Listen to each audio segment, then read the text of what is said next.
Mesdames, Messieurs, bonjour et bienvenue dans ce bulletin d'information, prévention et renseignement. C'est autour de ces deux points que se fera la lutte contre le terrorisme. Abdoulaye Daouda Diallo l'a fait savoir lors d'un CRD consacré au Grand Magal de Touba. Selon le ministre de l'Intérieur, le travail se fait en collaboration avec les pays voisins du Sénégal, mais aussi avec des partenaires français et américains, Dissa Frera et Mardia. Face à la menace terroriste, le Sénégal fait dans la prévention. Depuis plus d'un an, un dispositif est mis en place pour juguler ce phénomène, mais aussi pour répondre de manière efficace en cas d'attaque. Travailler dans la prévention, c'est ce que nous avons fait depuis bientôt plus d'un an.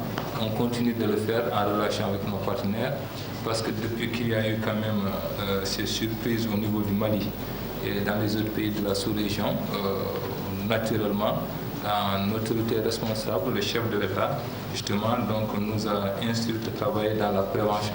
C'est ce que nous avons fait, d'abord pour que le mal n'arrive pas, et en deuxième lieu, si ça arrivait, justement, il y a eu des exercices de simulation, donc comment répondre tout simplement à ce phénomène-là. La prévention nécessite un bon dispositif de renseignement en collaboration avec les partenaires français et américains. Un système de maillage du territoire est renforcé.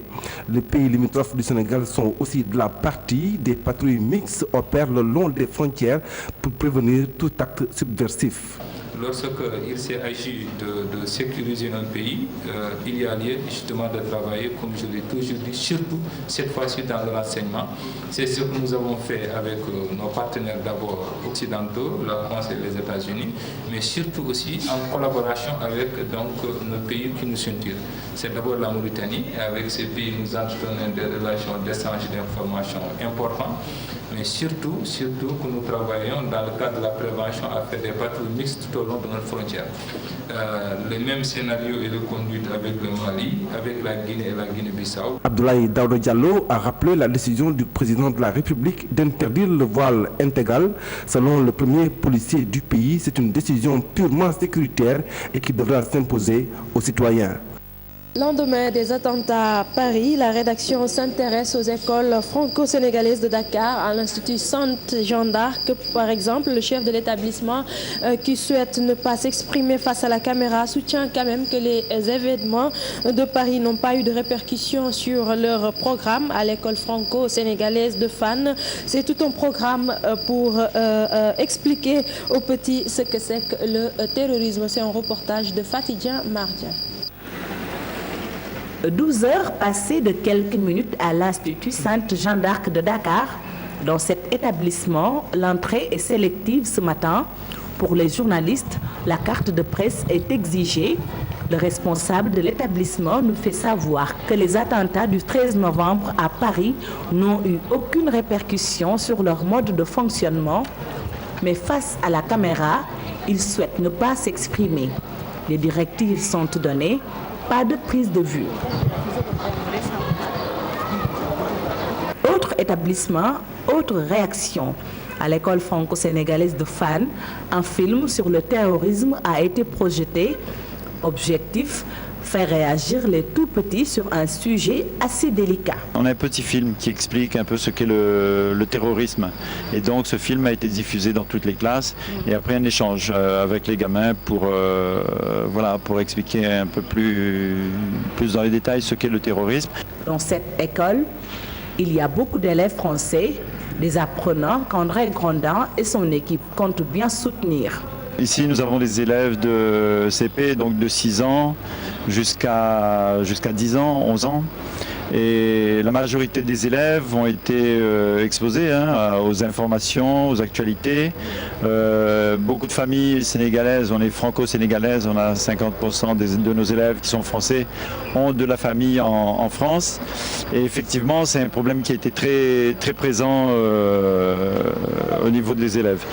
Notre principale action dans ce sens-là, ça a été dans un premier temps de recueillir ce que les élèves avaient à dire, qui se libèrent un peu de toutes ces choses par rapport aux attentats. Ensuite, le rôle de l'école, c'est quelque part d'expliquer et puis de rassurer les enfants. Un sentiment de révolte anime ce ressortissant français. Tout de même, ici, à l'école franco-sénégalaise, La sécurité des enfants reste la priorité. 4G au Sénégal, l'agence de régulation des télécommunications et des postes a procédé ce lundi au lancement pour l'attribution de la licence. Les 3 opérateurs présents sur le territoire national ont jusqu'au 18 janvier 2016 pour déposer leur candidature. Les dossiers d'appel sont disponibles à l'ARTP et pour plus de transparence, le processus d'attribution se fera aux enchères. La 4e génération va contribuer à booster l'économie numérique. C'est un compte rendu de Alassane Ba et à la caméra Modou. 3 opérateurs sont concernés par l'appel à candidature de la licence 4G. Ils ont 2 mois à partir de ce 16 novembre pour déposer leur dossier. L'attribution se fera aux enchères. Qui est un procédé qui est utilisé dans beaucoup de pays développés et qui a été récemment utilisé par le Maroc dans le cadre de l'attribution des licences 4G. Nous avons décidé de mettre à leur disposition les bandes de fréquence 1800, les bandes de fréquence 700 et les bandes de fréquence 800. Donc ça permettra aux opérateurs de compétir. Nous retiendrons ceux qui vont faire des meilleures offres et il y a 3 licences à attribuer. La transparence sera admise, assure le directeur général de l'ARTP. Côté avantage, la 4e génération va participer à booster notre économie numérique.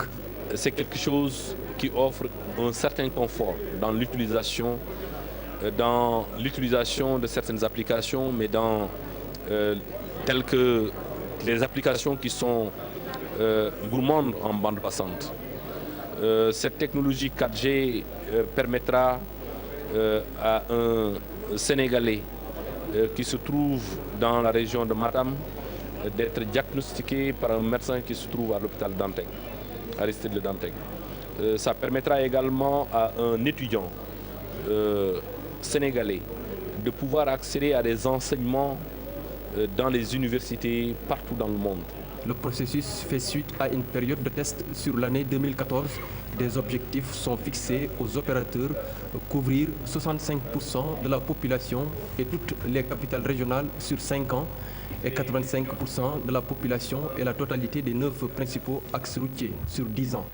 Fin de la tournée de l'ambassadeur de France au nord du pays. Jean-Félix Pagano était parti visiter les infrastructures réalisées grâce au partenariat entre les émigrés du Fouta en France et le programme d'appui aux initiatives de solidarité pour le développement. Une coopération qui fête ses 10 ans par le lancement de nouveaux projets d'intérêt communautaire. Suivons cette correspondance de Ali Bandelian.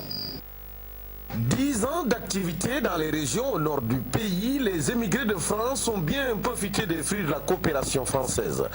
À travers le PAISD, des ressortissants de Podor, de Matam et de Bakel ont réalisé de nombreuses infrastructures scolaires et sanitaires. Autant de réalisations que l'ambassadeur de France est venu lui-même visiter. Il va sans dire que 10 ans après, nous avons également des objectifs beaucoup plus ambitieux, c'est-à-dire de sortir de la logique enfin du village pour aller dans la logique de la région, dans la logique du développement du territoire. C'est pourquoi il me plaît d'annoncer qu'en relation avec la Fédération des associations des ressortissants de Matam en France, nous sommes sur le chantier de prendre en charge la rénovation et la réfection de l'hôpital de Ourossogui. Nous sommes également dans la réflexion de soutenir l'enseignement supérieur dans la région de Matam, pour être en cohérence, parce que dans cette région, quand nous venions de nous investir, il n'y avait qu'un seul lycée. Aujourd'hui, le PSD a financé au moins 8 lycées et celui dont on vient de faire poser la première pierre en constituera le 9e. Il s'agira de faire en sorte que ce capital humain qui va immerger de ces localités-là ne puisse pas être perdu par la région. Au lieu qu'il puisse aller à Saint-Louis ou à Dakar dans les universités, nous pensons qu'il est temps de pouvoir réfléchir à un dispositif qui puisse les maintenir ici. Comme à Canel et à Ngano, l'ambassadeur de France à Dakar a présidé la cérémonie de la pose de la première pierre du futur lycée de Sinthiou-Bamambé. Après notre case des tout-petits de Sinthiou-Bamambé, après celle qui démarre à Banadi, après ces 4 écoles élémentaires et aussi ce collège qui fait office de lycée, nous avons complété la carte de la formation et de l'éducation en implantant ce lycée dans 8 mois qui fait la fierté de Sinthiou-Bamambé. Toute la région, donc c'est un lycée qui appartient à toute la jeunesse. Pour la 11e année marquant le début de la deuxième décennie, le PAISD s'oriente vers le secteur de la formation professionnelle. De bonnes perspectives en vue pour contribuer sensiblement à l'amélioration des conditions de vie des parents des émigrés au Bercail. Ali Bandelnia, merci. Parlons santé à présent. La pneumonie, une maladie infectieuse qui touche les poumons et qui tue 10 enfants par jour au Sénégal. C'est ce qui ressort d'une étude réalisée en 2014 à l'occasion de la Journée mondiale contre la maladie. Le ministère de la Santé a organisé une rencontre avec la presse pour faire le point sur la situation au Sénégal. Suivant ce compte rendu de Mampiram Diouf. Les chiffres donnés par l'UNICEF et l'OMS à travers le partenariat mondial pour la santé de la mère, de l'adolescent, du nouveau-né et de l'enfant en 2014 sont alarmants, inacceptables. Il y a eu 27 000 décès d'enfants de moins de 5 ans au Sénégal. Et la part de la pneumonie tourne autour de 3500 décès pour l'année 2014, soit donc quasiment une moyenne quotidienne de 10 décès d'enfants par jour de pneumonie. Ainsi, la sensibilisation sur les comportements à adopter, la vaccination et les traitements précoces peuvent aider à sauver des vies. Qu'il s'agisse de promotion de la santé à travers le lavage des mains, à travers la lutte contre la pollution atmosphérique. Et à ce niveau, relativement à la pollution atmosphérique, il y a toute la problématique des moyens utilisés pour faire la cuisine, notamment la fumée du charbon, la fumée du bois. Il y a également le problème de l'encens. Mais 90% de couverture, ça veut dire qu'il y a 10% d'enfants qui ne viennent pas encore. L'objectif est d'avoir peut-être 100%. Mais vous voyez donc 90% de couverture dans la tranche d'âge, ceux qui devaient prendre le vaccin contre le pneumocoque, si vous venez les chiffres du PEV, vous voyez que c'est extrêmement important. Aujourd'hui, plus que jamais, il faut renforcer la lutte pour des résultats plus probants malgré les efforts consentis. On est actuellement à 27 000 décès d'enfants par an. Il fut un temps, il y a moins de 25 ans, où on était à plus de 100 000 décès d'enfants par an. Le gouvernement du Sénégal a fait un très gros effort avec la gratuité des soins chez les enfants de 0,5 ans. Et cette gratuité a pu permettre de faire face davantage à une prise en charge correcte de tous les enfants et donc de gagner l'équité en matière de soins chez les enfants. Des millions d'enfants qui meurent chaque année dans le monde de pneumonie. Face à ce fléau, une meilleure prévention et un traitement adéquat sont indispensables. Du sport pour terminer, éliminatoire mondial 2018, le Sénégal joue son match retour contre Madagascar cet après-midi. La rencontre est prévue à 19h au stade Léopold Sédar Senghor. À l'aller, les deux équipes avaient fait match nul, 2 buts partout. Voilà, c'est la fin de ce bulletin. Merci de l'avoir suivi. L'info revient à 8h en Wolof.